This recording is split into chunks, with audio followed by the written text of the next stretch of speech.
It's Golden Hour Adventure Time, featuring everyday people doing extraordinary things. From the peaks of victory to the valleys of defeat, these are their stories. Now, from the back of the pack, your hosts, Justin and Robbie. Welcome to the podcast. Today we have an awesome guest. You may recognize him from a previous episode when he was on the Brooks Hike Fest episode. If you listen to it, which you should have, if you're here, you will recognize the voice of David Isaac. Welcome to the podcast. Hey, thanks very much for having me back. Yeah, absolutely. Absolutely. You said some cool stuff on that podcast, and I was just like, man, we have to get him back because that was, we barely just touched the tip of David Isaac, and I feel like we need to dig a little bit deeper here. Well, let's do it. It was quick, but it was fun. So happy to be back. You want to give us a recap of that favorite race that we did? Because I remember it being something that I did not expect. Honestly, you being from New York, I kind of expected the New York Marathon because I know that you've run quite a few marathons as you've prepped me before we started this podcast. But your favorite race didn't really, I'd never heard of it. It sounded like a really cool race. I don't know if Robbie knows too much about it, but jump into that race. I want to hear more about it. Okay, cool. So the race that I talked about was the Mount Washington Road Race, which, if you go and you take a look at what they say are the 10 hardest races, they always have these lists, and Mount Washington is always on it. It's a 7.6 mile race up Mount Washington Auto Road. So it's I don't have it in front of me, but it's about 5,000 feet of gain in 7.6 miles. 1,000 foot per mile. Can you imagine, Robbie? Sounds like something I'd like. I know, Robbie's all about it. It's an incredible experience. The grade on the hill gets as high as 22%. Wow. Which is, you're almost crawling at that point. And that's about the last 800 or so. It's spectacular in that they hold it in late spring. But I've actually run it twice, and it's been in the 70s at the bottom, and it's been in the 20s at the top. Wow. So you're actually running up through the clouds, and you're seeing the vegetation change, and it's just an amazing, amazing experience. Is there still snow up there? There's snow, there's real high winds. I think that the highest recorded winds in the United States were at the top of Mount Washington. And it also, incidentally, that race was the race where I learned that I really didn't ever need to wear a heart rate monitor.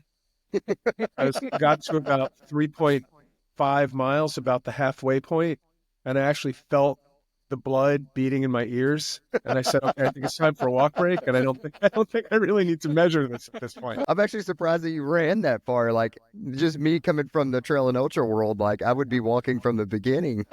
Well, the thing that's so funny about it as an event is there are parts of it that are actually really runnable. So you attack it, and then it gets really steep, and you're like, "Well, what the heck did I do that for? I should have taken it easy there." That's awesome. And I also, the first year that I ran it, I was running the course, and I was, taking lots and lots of pictures and videos with a GoPro. And I was thinking to myself, this is the coolest thing I've ever done in my life, and it's never going to happen again. And it happened to be Father's Day weekend, and my daughter had come with me, and she was waiting for me at the top. And I get to the top of Mount Washington, and I'm like, oh my God, that was the greatest thing, but it was also the hardest thing. And she goes, "Dad, I want to run this next year. Can we come back?" You're like, dang it, I don't want to do that again. So we came back the next year, and I ran it, and my son and my daughter also ran it, which was really very cool. Yeah, that's cool to experience something like that with your children. I just had a unique experience.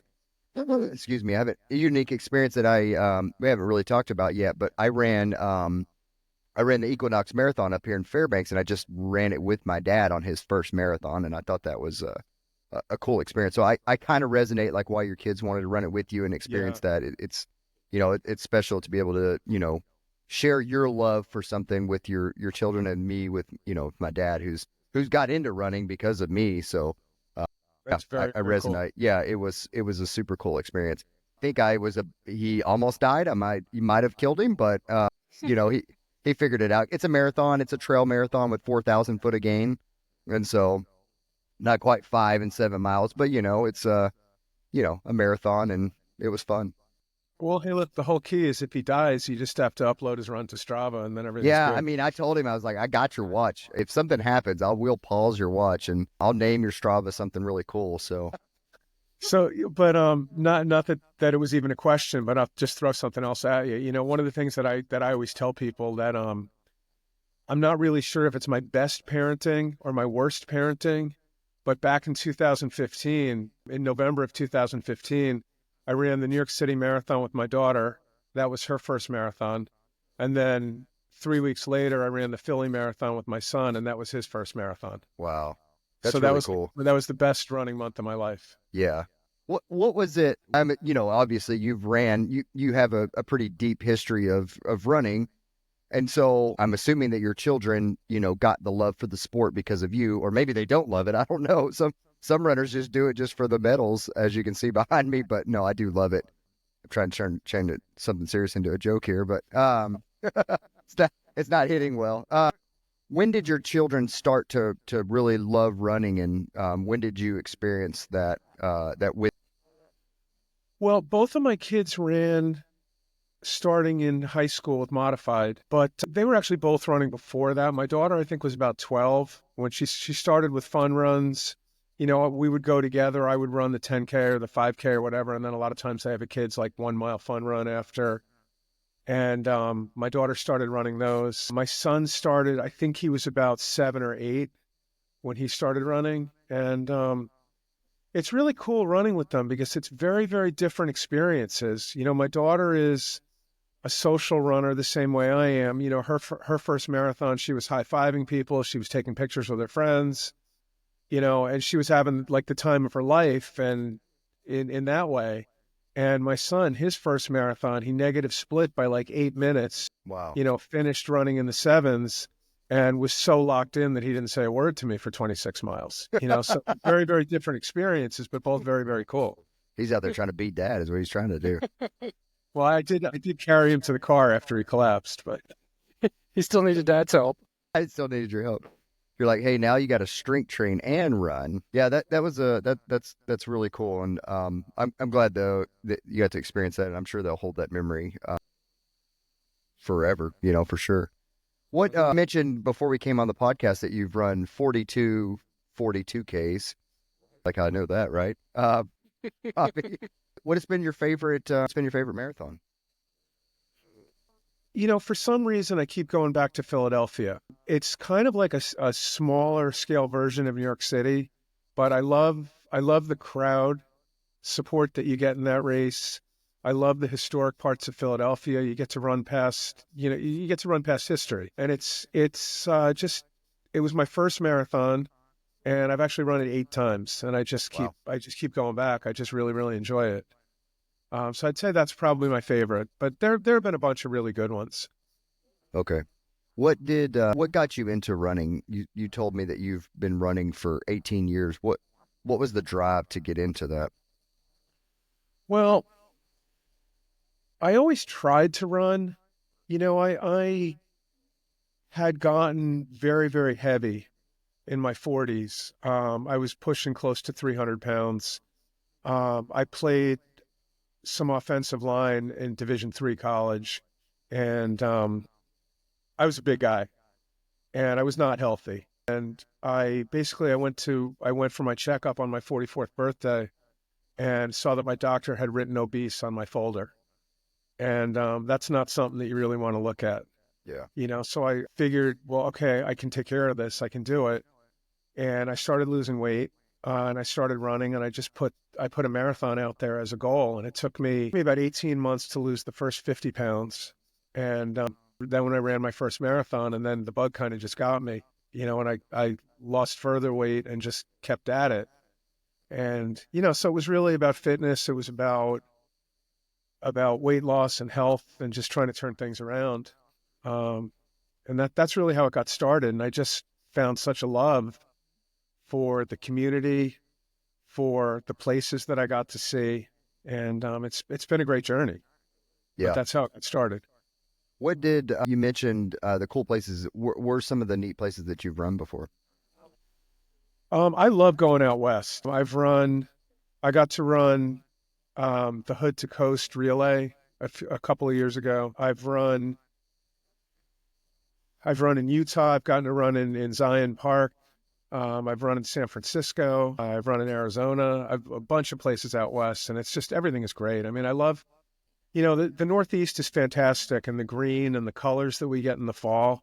But there's something about all the red rocks out west that I just feel kind of drawn to. Yeah. Until you're stubbing your toe on them for 100 miles. Right. Oh, that's funny. Yeah, man, those rocks are crazy. I still haven't got out to the East Coast to run a race. I really need to get out there. The Mount Hood thing is something I'll probably never want to do, but something that I feel like I need to do. 5,000 foot of climb and 7 miles. That's crazy. How does the logistics of getting back down to work on that one? Well, most people drive back down. I feel like there's a story here. In infinite wisdom, my family, runner logic, we didn't really think driving down was safe. People, you have to pull off every couple of miles to let your brakes cool down or your brakes burn out on the hill. We ran down. You want to talk about quads hurting? You've never felt anything like it. I don't imagine. How long did you wait to run down after you finished? Probably only half an hour or so. It's it's a different kind of tired doing a race like that because you're not really driving your legs hard and you're exhausted when you get to the top, but you recover very, very quickly. The recovery coming down is different. That was not very quick. And I also, the second year I did it, my son and I ran down together, and we ran down pretty hard. I think we were probably sub 7 the whole way down the mountain. Oh, gosh. And we got to the bottom in a lot of pain and realized that the guy that won had run up faster than we ran down. That's funny. That race brings out, quite a bit of the high caliber runners, more road runners. Yeah. I remember when I first started running, I heard about it and got into it, and some of the people in the ultra world would go out and use that as a training run, and because there's so much gain with it. But people to get how fast they run up that thing is just amazing. It really is incredible. I don't remember the times, but I want to say it was like under an hour or something. Well, they say with that race that your goal time should be your half marathon time. Wow. So about 3 hours for me, that would be perfect. I mean, my first year I ran it in 1:40, which was like thins, and I was like really, really proud of myself. That's awesome, though. That's great. Yeah. I just can't even imagine. I haven't. Oh, that's crazy. That's a big training run. That would be a big training run for like a 20 miler. Putting in 5,000 foot on a 20 miler would be like what I would consider like a solid ultra running training, trails, 20 miles. I know it's road, but at that point you can throw the road and trail out the window. You're climbing so much. But speaking of ultra, you've run a couple ultras, right? You've run okay. I have. Which ones have you ran? Well, the first one I ever did was also in Philadelphia. It was called the Dirty German, and it was a 50K, which was kind of a mix of trail and road. Nice solid race where I could almost pace it like I was running a marathon. I think I've run all told probably 6 50Ks. Some of them on loop courses or lots of loops, and some of them on the bigger loop courses. I tend to not like a 5K course for a 50K because I don't need to do 10 loops. I haven't done that yet, but I've heard of those races. I did one in a park in Queens where I swear to God there was one log and they were raising it every time I came around because I was jumping over it on the first loop and, sitting and throwing my legs over by the 10th loop. Yeah, there's a race I did that had roots, and it's really known for its roots. And I'm like, man, they're full-blown trees by the end of that race. I don't understand.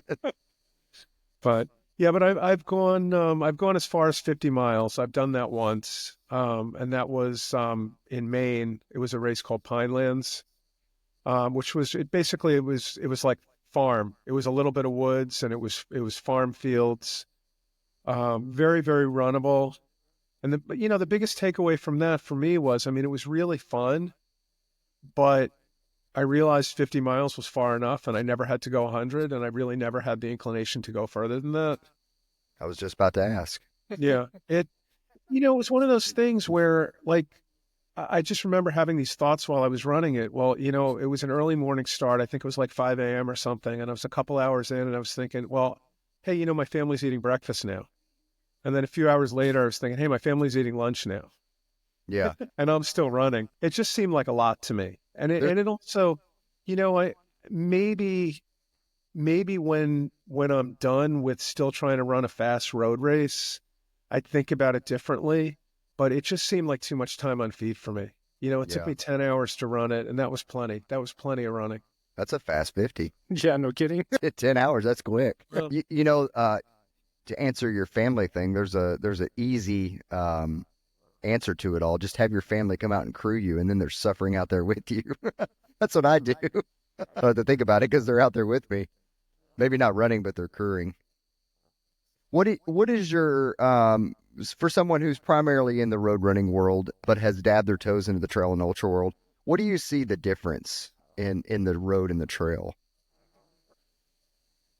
The biggest difference that I see is the community. I think that, with apologies to all my road running people, trail running is people are kinder. If somebody falls, you're not getting stepped on, you're getting helped. It's a really, really positive vibe. And I mean, I love it for that.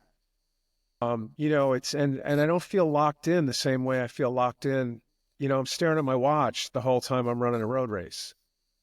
And I'm doing math in my head. Am I on pace? Am I not on pace? How much do I have to make up? How much do I have to give? And I'm out on the trail and I don't really have the same sense of it. And it's just like, I'm enjoying it. And I'm enjoying the people that are around me and I'm chatting with people. I've tried to chat with people in road marathons before and they look at me like I'm just a crazy person. It's like, just, shut up and leave me alone. I'm running a race here. Yeah, that's crazy to me. I run road races, let's be honest, but, primarily a trail and ultra runner. And it's like, the community difference is so big. Yeah. Because everybody in a trail is talking to each other the whole time. It could be just a half marathon trail, but they're still talking to each other. It's a very distinct difference. And until you've experienced it, it's hard to explain. Yeah. But I don't know. Did I explain it? Yeah, you're good. No, you're good. I mean, you've experienced it. So, you try to talk to some of your road running friends and they're like, what? People talk while they're out there running. And it's like, yeah, they 100% do talk. Yeah.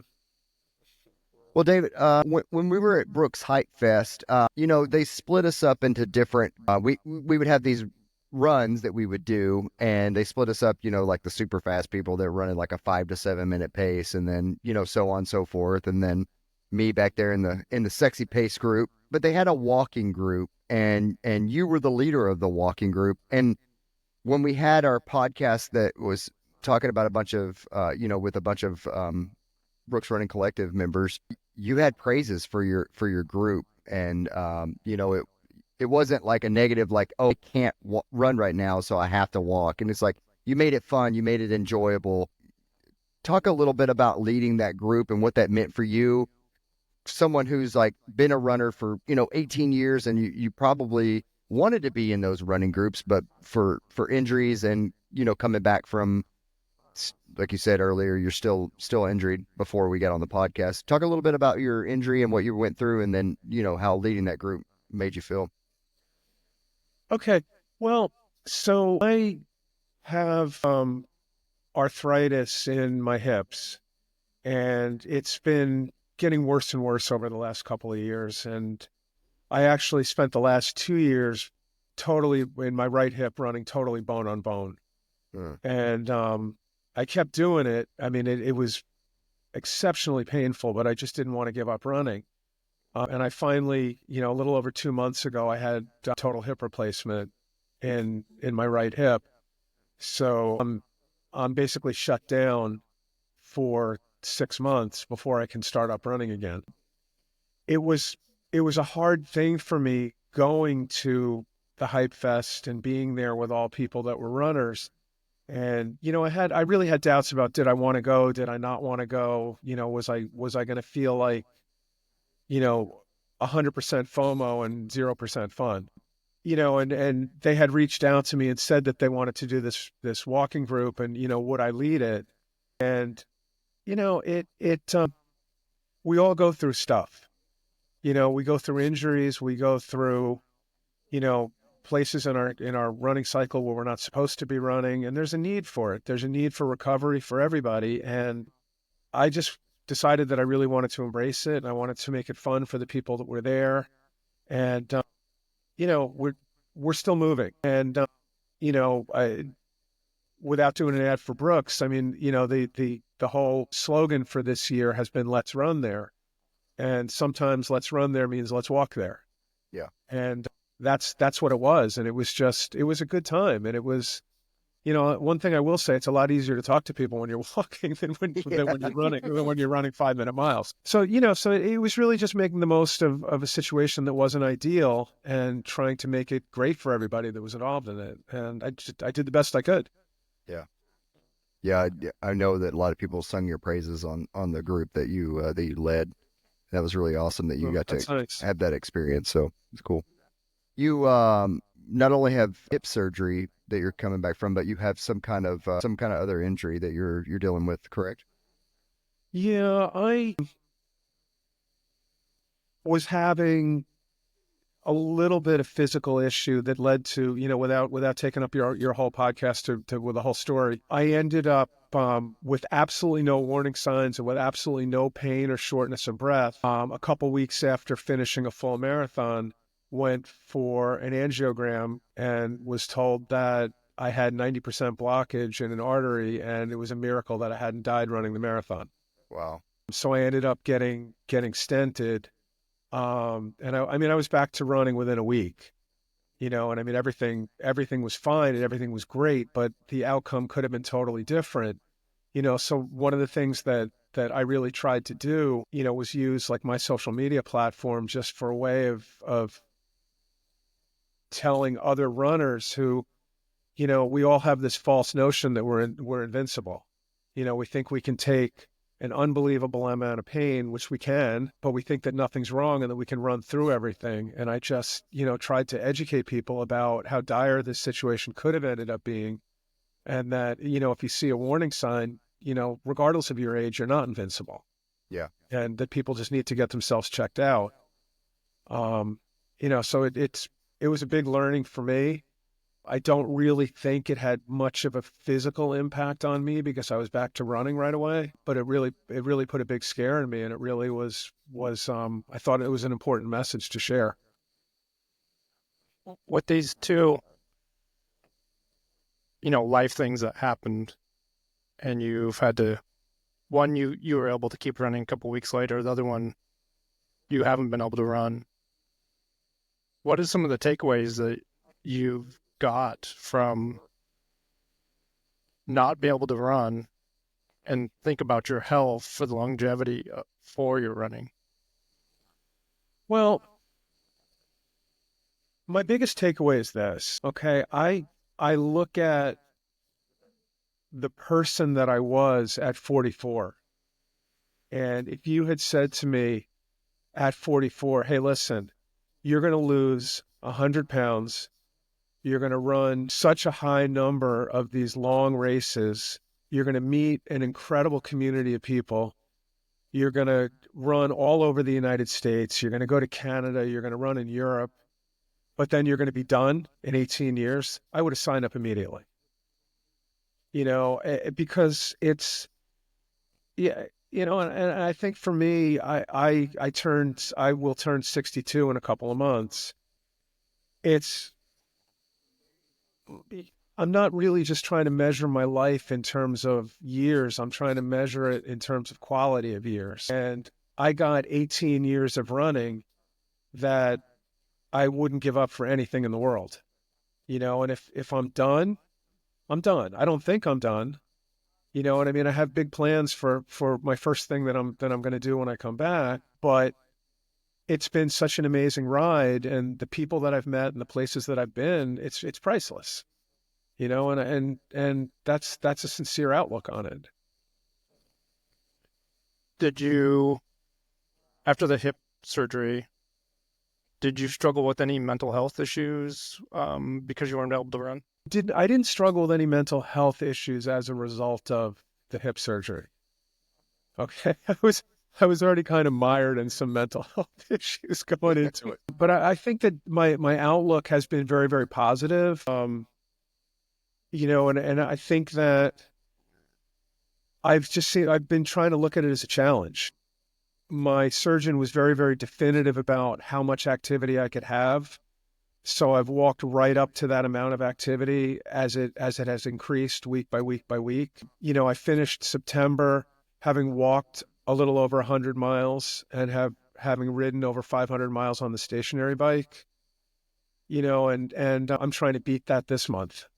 So I can still be competitive with myself, and I can still do as much as I can do.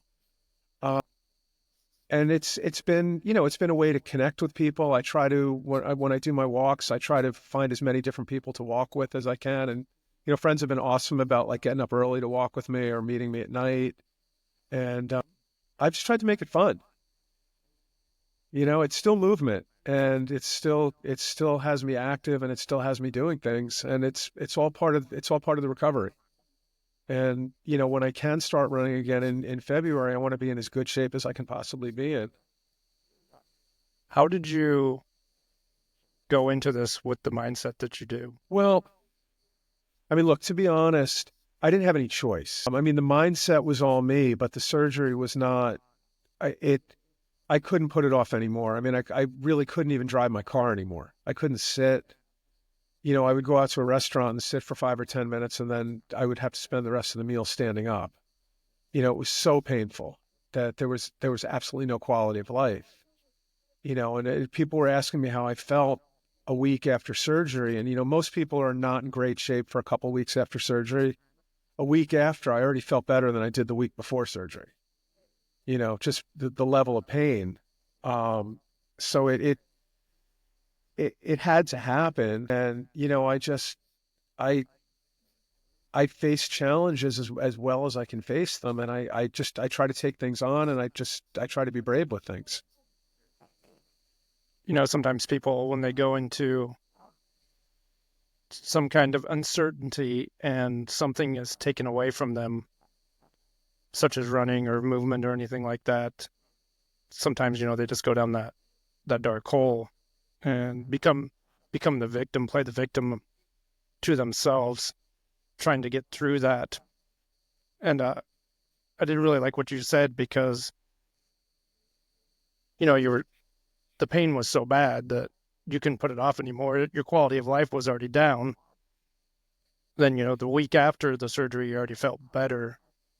I think a lot more people need to go into these things with an understanding that it's not going to be taken away forever unless you let it be. What you're saying is you went into it with the challenge, you're working through the challenge, and your goal is to become fitter than before you had the surgery. I really think that's awesome. Yeah, and I also think that I've looked at it just like with my heart issue. I've looked at it as an opportunity to educate people that it's not a death sentence, and so I post updates on my Instagram. This is what I'm doing after 2 weeks. This is what I'm doing after 4 weeks. And I've had more than a few people reach out to me and say, hey, you know what? I'm faced with this surgery, and I feel a little bit better about it, seeing how you're handling it. So I felt like as a runner, I was able to add value, because people looked at somebody my age that was running the miles I was running, that was running the quality that I was running, and could say, hey, you know what? When I get to be 60, I can still be doing this.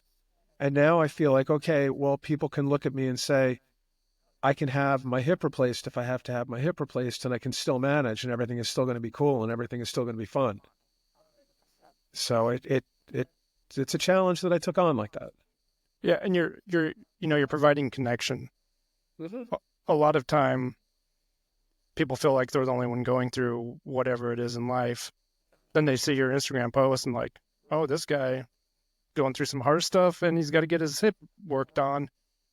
And I can connect to that, and I can learn from this, and I'm not the only one dealing with whatever's going on in life. And a lot of people need to find that connection with whatever's going on in life, to really understand that they're not alone. We're never alone unless you shut down and you let yourself become isolated in your own self-pity, worth, whatever's going on. So that's really cool that you're providing some kind of connection to people to go, look, I'm going through this. I'm here for you, and you can do this too. Well, you know what? We all go through stuff, you know, whether it's physical or mental or both. We all go through stuff. We all need support. And, you know, I mean, I think one of the best things about the running community is I feel like it's a pretty non-judgmental, pretty supportive community, and we do pick each other up, you know, and I think that, you know, I mean, look, there are people that post stuff on social media and it's not real life, and it's, you know, like more glamorous than life, and like, you know, look at how perfect this is. But you know, there are also plenty of people out there that are trying to do the same kind of stuff that I'm doing, whether they're talking about mental health and, you know, there's support out there, or they're talking about dealing with an injury. But, you know, we're a community that supports each other. And I think it's just important that we keep doing that. And I think that it's important that we share our journeys and that we're authentic. You know, and I mean, that's one thing. I mean, I'm always going to be authentic, you know, like me or don't like me. I'm going to be authentic. Yeah, I mean, you can go through social media and find what you're looking for, right? If you want to find the glamorous and or whatever, the fast runners, you can find that pretty easy. Mm-hmm. But when you're struggling and you need something else, you really have to kind of search for that. You know, your For You page just shows the stuff that's going on that people are grabbing onto. Sometimes the other stuff that's going on in life isn't so glamorous or look at me type of stuff. And I really found with social media that if once you do go start looking for that stuff, you find a lot more value in that. And like you were talking about being authentic, you know, a lot of the, just say the glamour stuff, a lot of times we know it's just for show and they're not being authentic.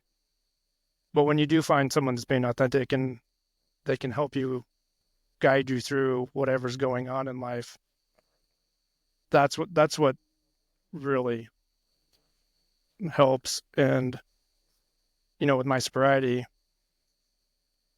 I could get on there and find still the glamorous bits and pieces on social media of sobriety. And I just kind of scroll over that. But then when I find someone that's being authentic and vulnerable, that's where I learn, and that's the stuff I pick up from, and that connection's there. And I really appreciate that, you know, you took this on and are showing people that you can still do that. And just another little bump in the road through life. Yep. One question I did have, that when you went in and you found out that you had 90% blockage and they told you that you potentially could have died on the marathon, how did that make you feel? It made me feel like I got a second chance. And it made me feel like I needed to do better in all areas of my life. I've kind of, you know, I think some of my friends are getting tired of hearing about this, but I kind of talk about myself as David 2.0 at this point. Yeah. You know, and it just, it made me believe in miracles, and, you know, it made me believe in divine intervention. And it just made me believe that I really needed to do better and I needed to be better. Yeah. I mean, not that I thought that I was so terrible before, but I thought that I could do a lot better. And that if I had this chance, that I owed it to myself and to people around me just to be better. Yeah.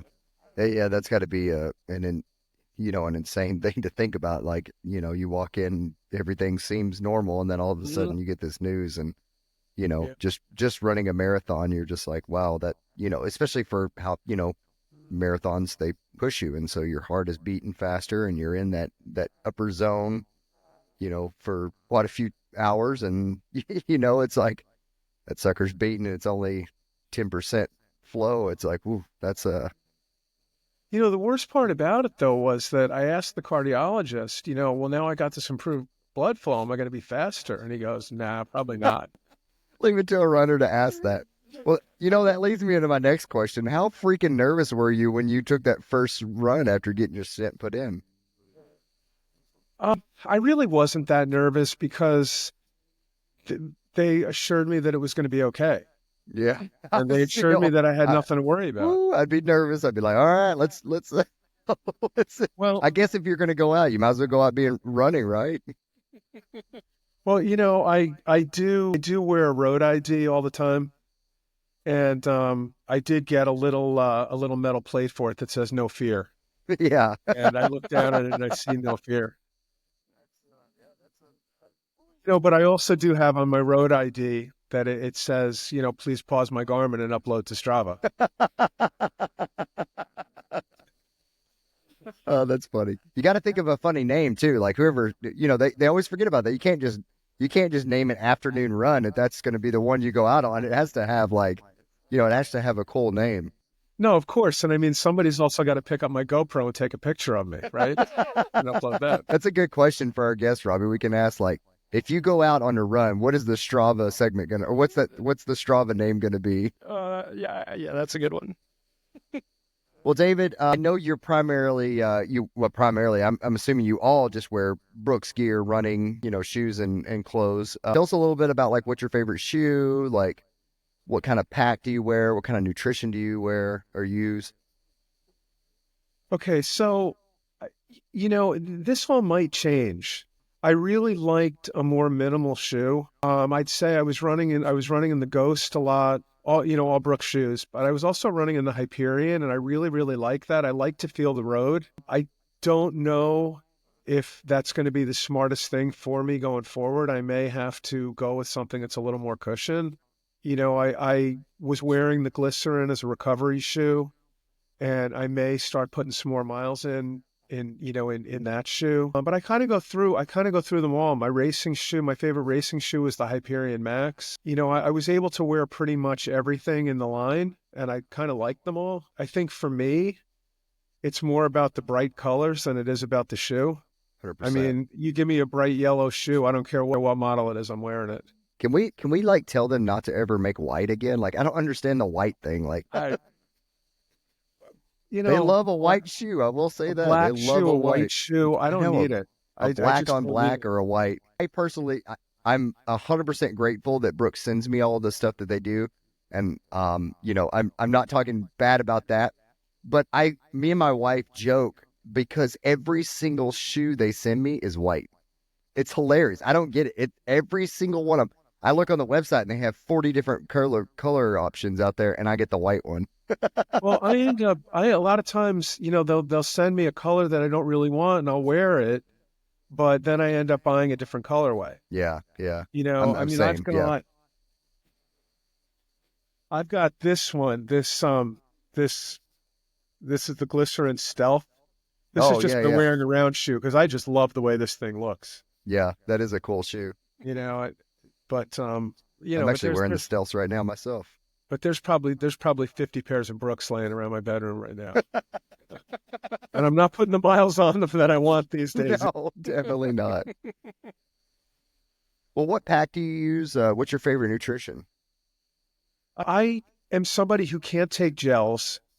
So I use the Honey Stinger chews. They're a little bit big. So what I'll do when I'm racing or even just training, I'll cut them into pieces and put them in a Ziploc bag and take them that way. I get GI issues from any of the gels that I've ever tried. So it's not worth it. Yeah. The chews tend to serve me pretty well. And then I'll use Nuun in the water bottles. I don't really like wearing a pack. I do have a Salomon vest that I'll wear sometimes that has bottles in it. And to be honest, I'd rather use a handheld, but my hands are usually tied up with a GoPro and a drone. So I'll have to throw the bottle and set something else, and that vest is nice for that. Yeah. What kind of drone are you using? I have a Hover Air. And I've been wanting one of those. But every It's time I great. mention it, my wife's like, "No, you can't have one." I'm like, "Oh, I want one." It's really, really fun, but I mean, I've had some close calls with it. I crash it a lot. I've actually heard it's pretty durable, though. It is pretty durable, but I'm more worried about losing it. Yeah. I did a hike with my friend last week, and we were up on top of a mountain, and I was using the orbit mode where it was going pretty far away from me, and it got windy. Oh, And no.